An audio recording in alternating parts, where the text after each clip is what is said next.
我之前問過幾個不怎麼追星的朋友，侯明昊是誰？那時候得到的答案大概是，好像演過很多古裝，長得挺好看的那個，輪廓模糊，說不出具體哪個角色。但最近幾個月，我發現這個答案開始變了。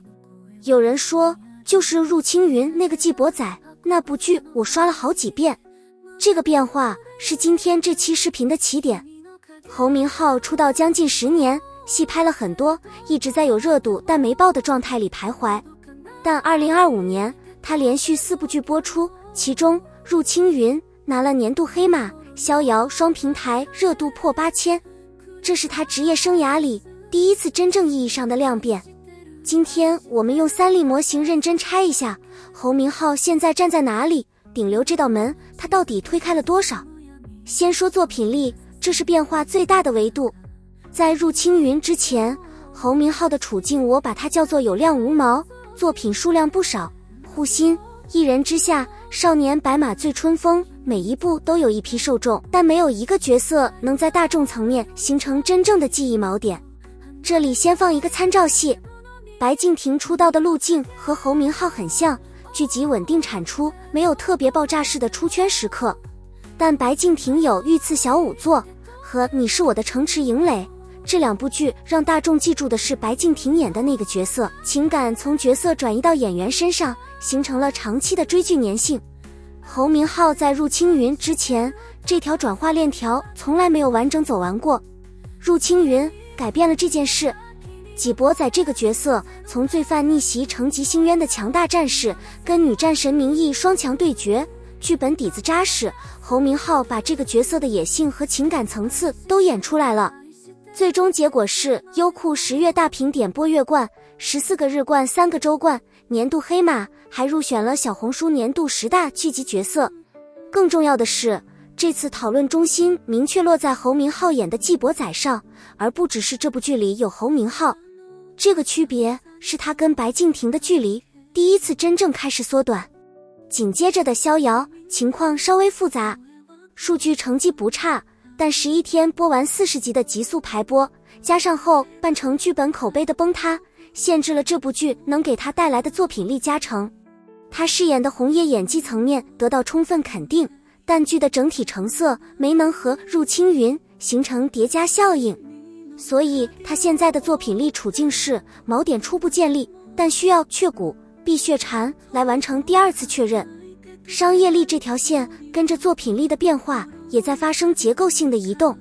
還是先放一個对比，王鶴棣的商業標籤非常清晰，甜寵男主，年輕女性受眾，護膚、時尚、輕奢品牌的第一聯想。張新成的標籤也清晰，科班出身，演技像，適合有格調訴求的品牌。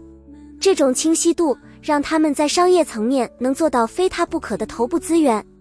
侯明昊之前的問題是標籤太散，古裝能演，現代能演，動作能演，深情能演，品牌很難從這裡提煉出一個精準的形象來買單。入青雲之後，這件事開始鬆動。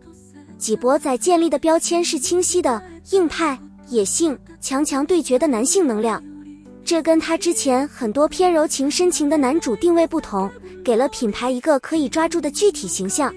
數據上看，入青雲播出後，他接連拿到新合作，行業內也有人說他現在是一波剧基本紅利全吃的狀態，但要說他已經進入真正的頭部商業序列，現在還言之過早。王鶴棣和張新成的商業號召力背後是多年積累下來的足夠寬的受众盤。侯明昊目前的路人盤轉化，入青雲邁出了第1步，但還不夠充分，標籤剛剛開始清晰，需要接下來的劇繼續打深。話題力這個維度，拿張凌赫來做一個橫向對比，會看得更清楚。張凌赫的話題力是主動型的，有劇的時候數据爆炸，没劇的空檔期也有綜藝、活動、雜誌在持續維持曝光，粉絲盤活躍，話題生產能力強。但它的弱點是熱度高度依賴單一爆款，竹玉之外的作品積累還不夠，抗周期能力未經大考。侯明昊則是標準的口碑型選手，幾乎完全相反的結構。他不靠人設制造話題，不靠綜藝梗刷存在感，話題來源全部綁定在作品上。有劇播的時候，討論度起來，沒劇的空檔期，聲量回落的也快，這在過去幾年是他最明顯的弱點。劇與劇之間幾乎沒有任何話題護城河。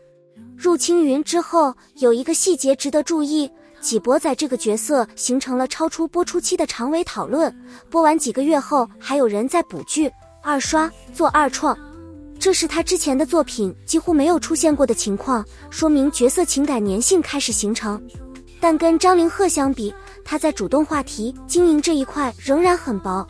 口碑型選手長期來看更穩，風險更小，但劇集空檔期的聲量管理是他至今還沒解決的結構性問題。好，給一個綜合判斷，侯明昊現在的狀態用一句話描述是他在正確的軌道上，但還沒有抵達終點。跟白敬亭、王鶴棣、張新成這些同期參照系比，他現在最大的優勢是作品積累的厚度，出道10年幾乎沒有明顯的黑料，口碑一直在往上走。最大的不確定性是他到目前為止還沒有2部連續大爆的記錄。入青雲是一個開口，但一個開口還撐不起頂流的結論。頂流需要的不是一部黑馬，而是讓大眾形成侯明昊出演就值得期待这樣的條件反射。這件事需要時間，也需要接下來的劇接住。雀骨、碧血禪是他現在最重要的2張牌。如果其中有一部能在入青雲的基礎上再上一個量級，那我們可以認真討論他的頂流時刻是不是真的來了。如果沒有，那入青雲就只是他漫長履歷裡一個比其他劇更亮的節點。侯明昊不缺實力，不缺產量，他現在缺的是一鼓作氣的運氣和一個足夠強的劇本。等着看吧。